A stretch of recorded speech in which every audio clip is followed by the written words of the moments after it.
అందరికి నమస్కారం.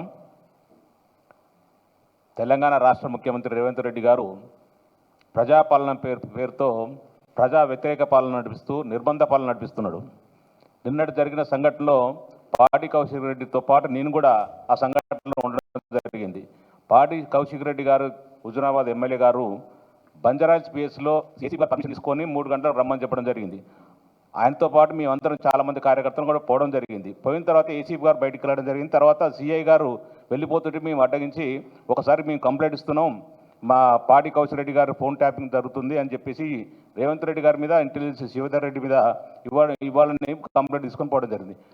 నేను ముఖ్యమంత్రి గారు బందోబస్తు పోతున్నా, నేను ఇవన్నీ ఆఫీసులు తీసుకోవాలని చెప్పేసి నిర్లక్ష్యంగా మాట్లాడడం జరిగింది అక్కడ ఉన్న బంజారా సిఐ గారు.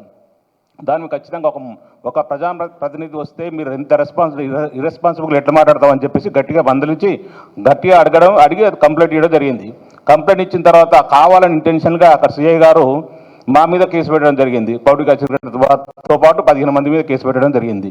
ఇది ఎంతవరకు కరెక్ట్ అని చెప్తున్నాం.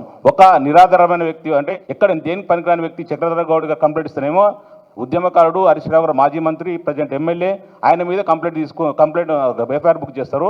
మేమిస్తే మాత్రం ఒక తీసుకోకపోవడం ఎంతవరకు కరెక్ట్ అని చెప్పేసి మేము ఖచ్చితంగా అడుగుతున్నాం. దీన్ని ఖచ్చితంగా తీవ్రంగా ఖండిస్తున్నాం.